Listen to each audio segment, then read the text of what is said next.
This is not just a podcast, it means a lot to me. Hi, my name is Jasmeet Singh, and I'm here to share with you guys something I learned from my past. Anyone who is listening to this podcast, one thing is sure, you're going to learn something that will help you a lot in the future.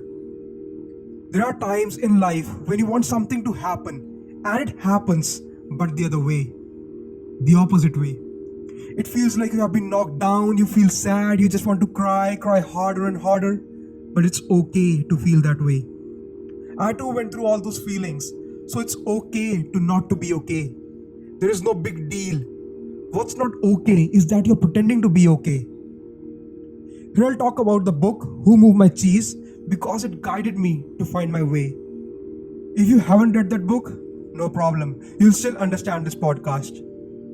Also, I'll talk about some of my thoughts that I discovered while I was healing that helped me to understand the concept of healing. Before I started my journey as GWM, I was suffering from depression. There was some stuff going around my life that led me there.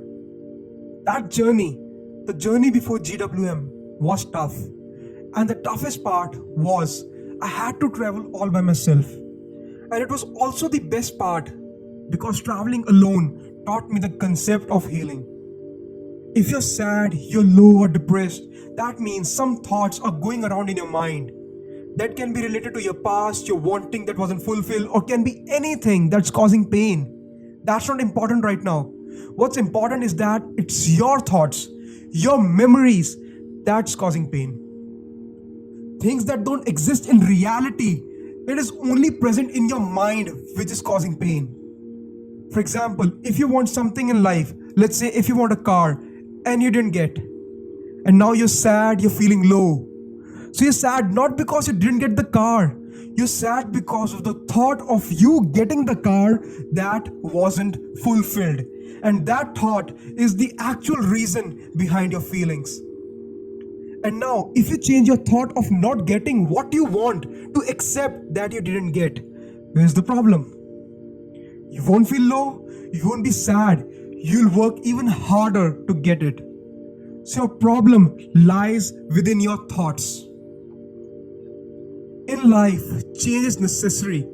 Everything in life will not go according to your will. Things will change.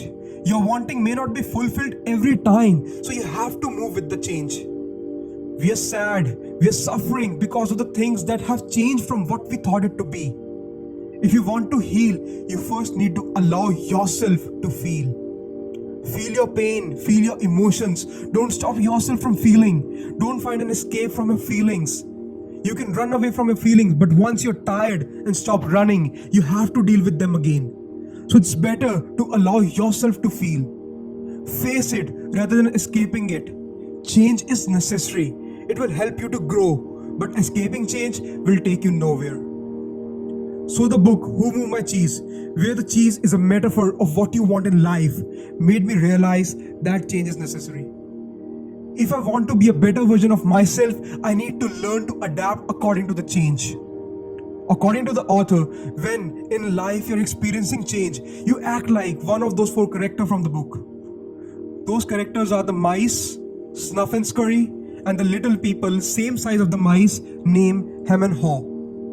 So sometimes we may act like Sniff, who sniff out change early, or sometimes we may act like Scurry, who scurries into action, or sometimes we may act like Hem, who desires and resists change as he fear it will lead to something worse. And sometimes we may act like Hem, who learns to adapt in time when he sees changing can lead to something better. Remember, accepting and adapting to change is the only permanent way out. For example, if you're in a relationship and for some unknown reason you broke up, and now you're sad, feeling depressed, but there is no other way than to accept it. I know you were thinking that it would have ended the other way. You two were great together, you could have married each other, but those were only the possibilities, and possibilities have changed. Now you're no more together. You just need to understand and accept. Don't be like Hem. Be like Haw. Your relationship might not be the best. If it was, it wouldn't end.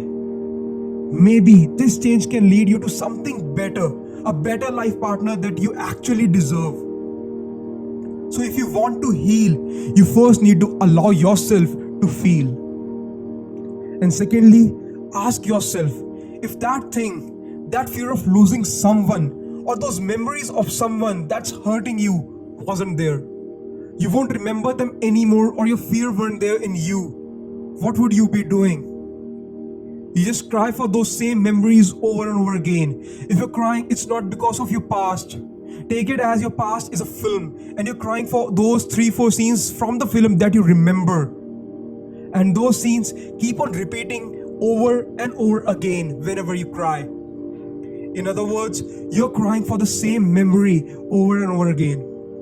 See, in this way, that one memory consisting of only 3-4 scenes, that one memory is the reason behind your feelings. That one thing is the cause of all your sufferings. That one thing is breaking the whole of you. Believe me, you are the universe, and the pain is a microscopic dot inside that universe. See it as a pillar withstanding the weight of ceiling. If there's a very small crack in that pillar, will the pillar fall?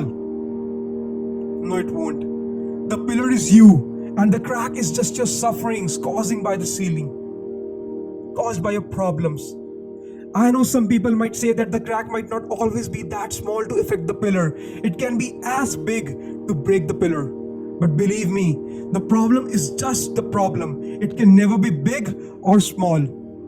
It's you who make your problem seems big or small. And no matter how big or small your problem is, one thing is sure, that no problem can be bigger than your existence, than you.